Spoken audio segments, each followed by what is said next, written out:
Hello HSC 24 batch already কিন্তু তোমাদের কাছে ইনফরমেশন চলে গেছে যে তোমাদের যে পরীক্ষাটা ছিল এইচএসসি পরীক্ষার যে গ্রুপ সাবজেক্টগুলো ছিল সেগুলো কিন্তু আর নেওয়া হচ্ছে না। তার মানে তোমার যে অ্যাডমিশনের যাত্রা সেটা কিন্তু অলরেডি শুরু হয়ে যাচ্ছে। সো এই অ্যাডমিশনে আমাদের কিন্তু খুব গুরুত্বপূর্ণ একটা টপিক হচ্ছে ইংরেজি।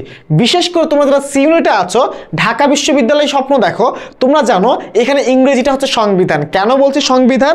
আমাদের যে ইংরেজি প্রশ্নটা হয় ঢাকা বিশ্ববিদ্যালয়ে, এখানে ইংরেজিতে পাস মার্ক থাকে।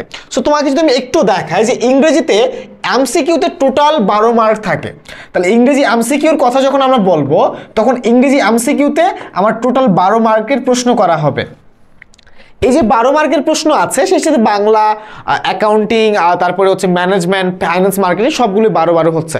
সেটা নিয়ে এখন কথা বলছি না, ইংরেজিটা নিয়ে কেন কথা বলছি দেখো যে এই যে আমাদের ইংলিশে 12 মার্ক আছে, এর মধ্যে মিনিমাম তোমাকে 5 মার্ক পাইতে হবে।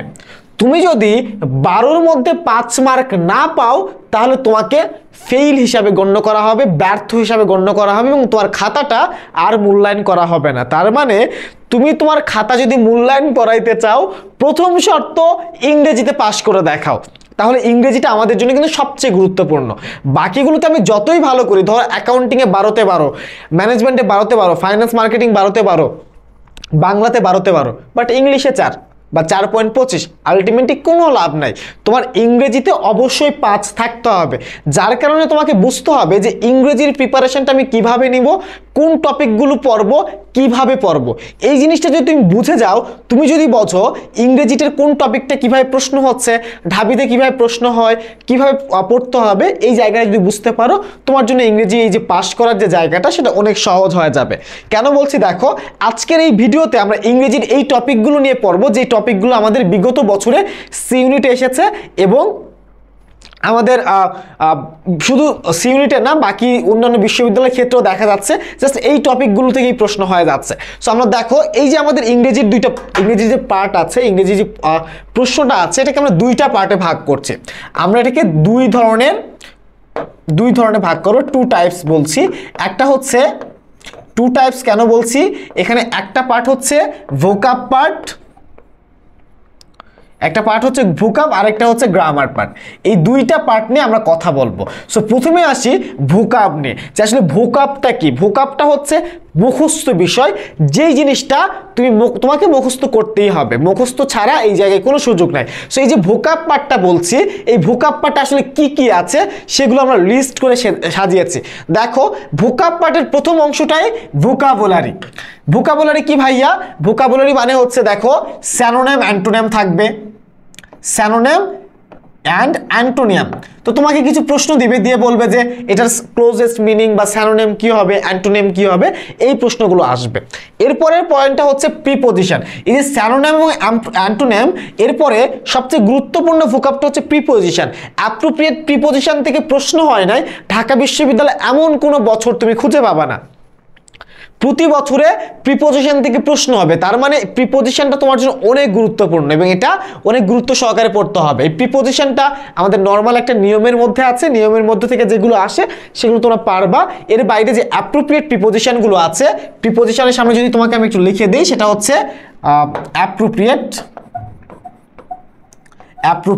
অর্থাৎ যে প্রিপোজিশনগুলোর পরে একটা শব্দের পরে কি প্রিপোজিশন থাকবে সেটা অলরেডি ফিক্স করে দেওয়া থাকে। যেমন ধরো যে আমরা একটা কি লিখলাম যে সাফার, এই যে সাফার ওয়ার্ডটা লিখলাম, এই সাফারের পরে কি বসে? সাফারের পরে সবসময় ফ্রম বসে, এটা আমরা জানি। এরপরে ধরো আমরা লিখলাম নো, KNO, নো, এই নোর পরে কি বসে? নোর পরে টু বসে। এই যে একটা শব্দের পরে একটা প্রিপোজিশন ফিক্স করে দেওয়া আছে, এগুলোকেই বলা হচ্ছে অ্যাপ্রোপ্রিয়েট প্রিপোজিশন। এগুলো তোমাকে পড়তে হবে। এরপরে আসি গ্রুপ ভার্ব। গ্রুপ ভার্বটা প্রিপোজিশনের মতোই। কেন বলছি দেখো প্রিপোজিশনের মতো, যে গ্রুপ ভার্বটা কেন প্রিপোজিশনের মতো, যে তোমার একটা ভার্ব থাকবে, ওই ভার্বের সাথে কিছু স্পেসিফিক ওয়ার্ড থাকে এবং অধিকাংশ ওয়ার্ডগুলি প্রিপোজিশন হয়। তার মানে অ্যাপ্রোপ্রিয়েট প্রিপোজিশন এবং গ্রুপ ভার্বের মধ্যে কোনোটা কিছুটা মিল আছে, যে আমাদের এগুলো পড়তে হবে। সো গ্রুপ ভার্বের ক্ষেত্রে আমাদের ইনডালজ একটা শব্দ যদি আমরা বলি, ইনডালজ, এরপরে ইন বসে। সো এরকম অনেকগুলো শব্দ আছে, এই ভার্ব প্রিপোজিশন ছাড়াও অনেক কিছু বসতে পারে যেগুলো আমরা গ্রুপ ভার্বে দেখবো। এই গ্রুপ ভার্বটাও আমাদের একটা মুখস্থের বিষয়, যেটাকে আমরা বলছি ভোকাব। এরপর স্পেলিং, স্পেলিংটা আমাদের অনেক বেশি গুরুত্বপূর্ণ। স্পেলিং থেকে বারবারই প্রশ্ন হয়, স্পেলিংটা আমরা সবসময় ভুল করি। এই স্পেলিংগুলো শেখার কিছু টেকনিক আছে, এই টেকনিকগুলো শিখলে তুমি বড় বড় যে স্পেলিং আছে সেটা খুব সহজেই তুমি ধরতে পারো। ধরো আমি তোমাকে যদি বললাম যে লেফটেন্যান্ট বানান করো, তুমি কয়জন এটা উচ্চারণ করতে পারবে? উচ্চারণ না, সরি, বানান করতে কয়জন পারবে? স্পেলিংটা কয়জন পারবে? সেক্ষেত্রে আমি যদি এভাবে পড়ি যে লাই তুমি 10 পিঁপড়া, সো এরকম টেকনিক দিয়ে যদি আমরা পড়ি সেক্ষেত্রে আমরা ইজিলি করতে পারবো। যেমন হচ্ছে মিথ্যা তুমি 10 পিঁপড়া, সো মিথ্যার ইংরেজি ছিল লাই, তারপরে হচ্ছে তুমি, তুমি ইংরেজি কি? ইউ, এখানে শুধু নর্মাল ইউ। মিথ্যা তুমি 10 পিঁপড়া, তারপরে 10-এর ইংরেজি কি দেখো 10। এরপরে পিঁপড়ার ইংরেজি কি? পিপিলিকার ইংরেজি কি? সেটা আমরা জানি। সো জাস্ট আমরা যদি এভাবে টেকনিক্যালি পড়ি যে মিথ্যা তুমি 10 পিঁপড়া, সেটা আমরা লেফটেন্যান্ট বানান বা সেটা থেকে আমরা লেফটেন্যান্ট উচ্চারণ করতে পারছি। যে বড় বড় যে বিষয়গুলো আছে সেই বিষয়গুলো কিন্তু আমরা ইজিলি সলভ করতে পারবো। এরপরে চলে আসি আমরা অ্যানালজি। অ্যানালজির যে জায়গাটা, অ্যানালজি মানে হচ্ছে যে তোমাকে একটা পেয়ার দেওয়া হবে। পেয়ার মানে কি? ধরো তোমাকে দুইটা শব্দ দেওয়া হলো, একটা হচ্ছে যে ধরো ফেয়ার, তারপরে হচ্ছে নলেজ, এরকম একটা পেয়ার করে শব্দ দিবে, দিয়ে প্রশ্ন এরকম একটা থাকবে, তারপরে বলবে যে এইটার সাথে নিচের যে 4টা অপশন আছে, কোন 4টা অপশন, এই 4টা অপশনের মধ্যে বেস্ট কোনটা সেটা তুমি আমাদের সলভ করে দেখাও। এটাকে আমরা বলছি অ্যানালজি, যেটা তোমাকে অবশ্যই পড়তে হবে যদি সি ইউনিটটা ভালো করতে চাও। এরপরে phrase and idiom. Phrase and idiom তো আমরা জানি যে আমাদের ফ্রেজ অ্যান্ড ইডিয়ম সব জায়গায় লাগে, ফ্রেজ অ্যান্ড ইডিয়মটা আমাদের রিটেন পার্টেও লাগে। সো এই জিনিসগুলো হচ্ছে তোমার ইংরেজির মুখস্থ অংশ, যেই মুখস্থ অংশগুলো তোমাকে অবশ্যই কমপ্লিট করতে হবে। সো এখানে আমরা যেমন গ্রুপ ভার্বের ক্ষেত্রে কি পড়লাম যে লেফটেন্যান্টে কি টেকনিক দিয়েছিলাম আমরা? মিথ্যা তুমি 10 পিঁপড়া। তাহলে মিথ্যার ইংরেজি আমরা কি দেখেছিলাম যে মিথ্যার ইংরেজি লাই, মিথ্যা তুমি, তুমি হচ্ছে ইউ, 10 পিঁপড়া, 10-এর ইংরেজি 10, পিঁপড়ার ইংরেজি কি? অ্যান্ট। দেখো লেফটেন্যান্ট, খুব সহজেই কিন্তু আমরা লেফটেন্যান্ট বানানটা এখন সলভ করে ফেলেছে। সো এরকম টেকনিক্যালি আমরা প্রত্যেকটা পয়েন্ট তোমাকে ধরিয়ে দিব, টেকনিক্যালি বুঝাই দিব, ছন্দ দিয়ে পড়াবো, তোমাদের যা যা লাগে সব কিছু থাকবে ভোকাব পার্টে। সো ভোকাব পার্টে আলোচনা আপাতত শেষ। এরপর পরের পার্টটা কি? যে গ্রামার পার্ট। সো গ্রামার পার্টে এখন আমরা চলে যাই। দেখো গ্রামার পার্টে কি কি পড়তে হবে তোমাকে, বা গ্রামার পার্টে যে প্রশ্নটা হয় কোন কোন টপিকগুলো থেকে প্রশ্ন হয়, আমরা বিগত বছরের প্রশ্নগুলো অ্যানালাইসিস করে এই টপিকগুলো এনেছি। প্রথমে parts of speech. Parts of স্পিচের মধ্যে কি আছে? 8 প্রকার যে পার্টস অফ স্পিচ আছে সেটার বিস্তারিত তোমাকে আমরা পড়াবো। এরপরে এই যে দেখো 8 প্রকারের মধ্যে কি আছে? নাউন আছে, প্রোনাউন আছে, adjective, adverb, positive and subjective verb, right form of verb আছে, ভয়েস আছে। সো এগুলো তো আবার হচ্ছে আমাদের যে পার্টস অফ স্পিচ এগুলোর আন্ডারে না, মূলত পার্টস অফ স্পিচের যে প্রকারভেদ সেগুলো আমরা বিস্তর আলোচনা করব। রাইট ফ্রম ভার্বটা তোমাদেরকে পড়াবো, ভয়েস পড়াবো, ন্যারেশন পড়াবো, কমপ্লিটিং সেন্টেন্স পড়াবো, সাবজেক্ট ভার্ব এগ্রিমেন্ট। দেখো এই যে সিলেবাস থেকে কি তুমি কি রাইট ফ্রম ভার্ব পড়ে আসো নাই? পড়ছো। ভয়েস পড়ছো, ন্যারেশন পড়ে এসেছো, কমপ্লিটিং সেন্টেন্স পড়েছো, সাবজেক্ট ভার্ব এগ্রিমেন্ট হয়তো বা পড়ো নাই, সেটা আমরা পড়াবো। দেখো তোমাকে যদি আমি একটা ওয়ার্ড বলি যে ধরো হি, আচ্ছা এটা হি না দেই, the man of the villages, villages dash, এখানে একটা ভার্ব বসবে। এই ভার্বটা কি হবে তোমার? এখানে কি ভিলেজেসটা হচ্ছে ধরো যে প্লুরাল আছে, সেই প্লুরাল ভার্ব দিয়ে তুমি কি ওখানে কোন ভার্বটা বসাবে? সেখানে অ্যাম, ইজ আর ওয়ার বা যে কোনো একটা ভার্ব থাকলো, ওই ভার্বের সঠিক ফর্মটা কি হবে? সো এই যে আমাদের সাবজেক্ট ভার্ব এগ্রিমেন্ট, যে কোন সাবজেক্ট অনুযায়ী ভার্ব বসবে, এখানে আমরা ভিলেজ নাউন দেখছি, এখানে ম্যান দেখছি, এখানে আসলে ভার্বটা কি বসবে সেটাকে আমরা সাবজেক্ট ভার্ব এগ্রিমেন্ট বলছি। অর্থাৎ সাবজেক্ট অনুযায়ী ভার্ব বসাটাকে সাবজেক্ট ভার্ব এগ্রিমেন্ট, যেখান থেকে প্রশ্ন হয়ে থাকে প্রতি বছর। সো এই যে টপিকগুলো তোমরা দেখছো গ্রামারের, এই টপিকগুলো থেকে কিন্তু প্রতি বছর প্রশ্ন হচ্ছেই। সো এই টপিকগুলি most important topic for grammar, and এই টপিকগুলো মোস্ট ইম্পর্টেন্ট ফর ভোকাব।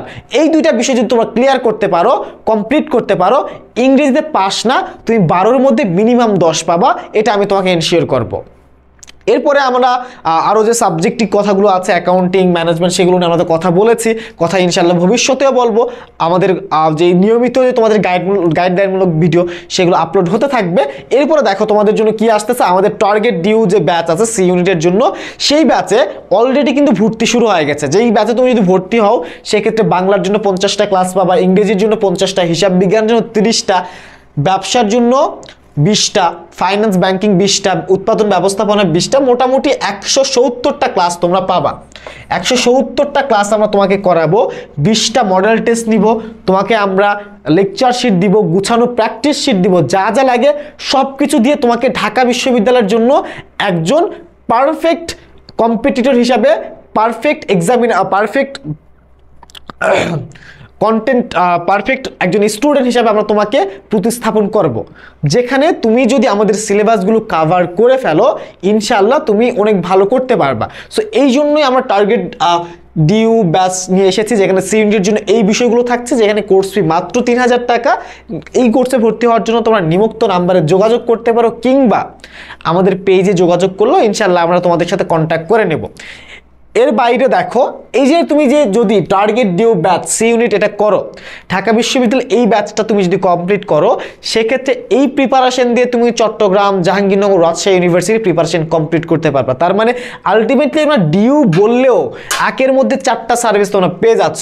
সো দেরি না করে দ্রুত আমাদের সাথে ভর্তি হয়ে যাও, এবং তোমাদের যারা মানবিকের বন্ধু আছে তাদেরকেও জানাতে পারো যে আমাদের target due batch B unit already ভর্তি শুরু হয়ে গেছে, যেখানে বাংলার জন্য 50টা ক্লাস পাবা, ইংরেজির জন্য 50টা এবং সাধারণ জ্ঞানের 50টা, মোট 150টা ক্লাস পাবা।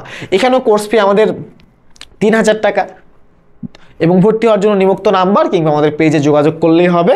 সো তোমাদের সকলের জন্য শুভকামনা থাকবে। পরিশ্রমীরা কখনো হারে না, এটা মাথায় রাখবা যে পরিশ্রমীরা কখনো হারে না, পরিশ্রমীরা জিতে যায়। সো সকলের জন্য শুভকামনা, ভালো থাকো, সুস্থ থাকো, আল্লাহ হাফেজ।